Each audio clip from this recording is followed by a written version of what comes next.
पुण्यामध्ये एमपीएससीच्या विद्यार्थ्यांचं आंदोलन सुरू आहे। नवी पेठ शास्त्री रोडवर एमपीएससीचे विद्यार्थी आंदोलन करतात।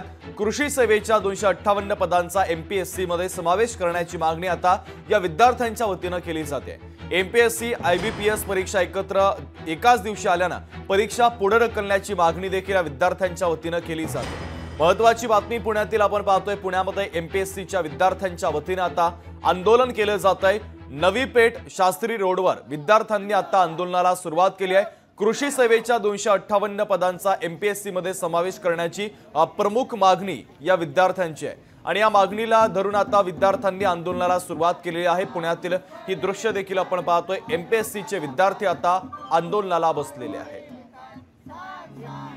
थेट जाऊयात पुण्यामध्ये चंद्रशेखर भांगे आपले प्रतिनिधी या विद्यार्थ्यांसोबत त्या ठिकाणी उपस्थित आहेत। चंद्रशेखर, एमपीएससीचे विद्यार्थी आंदोलन करतायत। नवी पेठ शास्त्री रोडवर सध्या एमपीएससीच्या विद्यार्थ्यांचं आंदोलन सुरू आहे। नेमक्या या एमपीएससीच्या विद्यार्थ्यांच्या मागण्या काय आहेत? शुभम यांच्या प्रामुख्याने दोन मागण्या आहेत। आपण बघू शकतो की काल रात्रीपासून हे सगळे विद्यार्थी जे आहेत आंदोलन करत आहेत। एमपीएससीची जी परीक्षा आहे आणि आयबीपीएस अशा दोन परीक्षा एकाच दिवशी आलेल्या आहेत आणि या परीक्षा एका दिवशी न घेता त्या पुढे ढकलण्यात याव्या ही प्रमुख यांची मागणी आहे। त्याचबरोबर दुसरी जी मागणी आहे जी कृषी पदे जी आहेत ते एमपीएससी मध्ये समाविष्ट करावे अशा वेगवेगळ्या बातम्या ज्या मागण्या आहेत त्या सगळ्या मागण्या घेऊन हे सगळे आंदोलक बसलेले आहेत। माझ्या समोर त्या आंदोलनाचं नेतृत्व करणारे बळीराम डोळे आहेत। बळीरामजी, काय सांगाल? आंदोलन तुम्ही रात्रीपासून सुरू केलेलं आहे, काय झालं? 25 तारखेला राज्यसेवेची परीक्षा आणि आयबीपीएसची परीक्षा ओव्हरलॅप होती आणि खूप दिवसापासून विद्यार्थ्यांची त्या संदर्भात मागणी होती, परंतु आयोगाने काल जाणून बुजून त्यांच्या दुखावर मीठ चोळणारे ट्विट केलं आणि सांगितलं की ही परीक्षा 25लाच होईल। तर त्याच्यामुळे विद्यार्थ्यांचा मोठ्या प्रमाणात उद्रेक झाला। काल रात्रीपासून विद्यार्थी मोठ्या संख्येने इथे येऊन बसलेले आहेत आणि यांची मागणी आहे की बाबा हे परीक्षा जी आहे तर राज्यसेवेची परीक्षा पुढे ढकलावी आणि त्यात कृषीच्या जागा ऍड कराव्यात।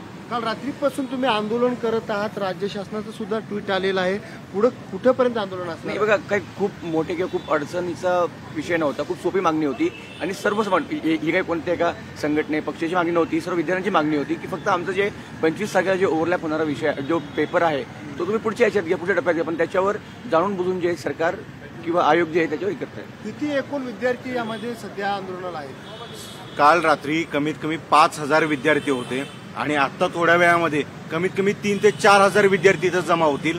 सर, आमची साधी सोपी मागणी आहे 25 तारखेला आयबीपीएस क्लर्कचा त्याचबरोबर राज्यसेवेच्या पूर्व परीक्षेचा पेपर हा कोलॅप्स होतो एकाच दिवशी आहे।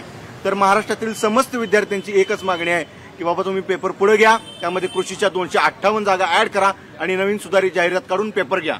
काय विद्यार्थी नाहीत, आपण थेट त्यांच्याशी बातचीत करूयात। काय सांगाल? सर, 25 तारखेला जी एक्झाम होते ते एमपीएससी आणि आयबीपीएस जी एक्झाम आहे ते ओव्हरलॅप होते। आता जे मुलं अभ्यास करतात त्यांचा लॉस होत आहे ना की आयबीपीएसचा पेपर द्यायचा की एमपीएससीचा पेपर द्यायचा, म्हणजे त्यांच्या चूज कोणाला करायचं, बापाला चूज करायचं की मायाला चूज करायचं हा प्रश्न पडला ना सर। आता सगळे पोर जे आहेत आणि आजकाल आपण बघितलंय की महाराष्ट्रामध्ये एज्युकेशन बेरोजगारी हा खूप मोठा मुद्दा आहे आणि जर इंजिनियरचा मुलगा हा क्लरिकलचा अभ्यास पेपर देतोय आणि जर दोन्ही पेपर जर एका सोबत असेल तर मुलांनी काय करायला पाहिजे हा खूप मोठा मुद्दा आहे सर।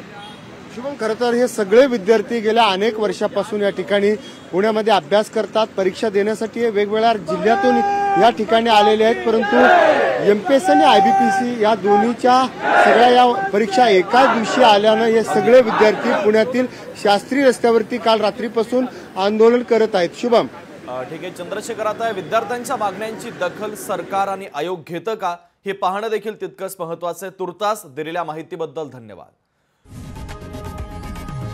लोकशाही मराठी ऐका, पहा, जागरूक रहा।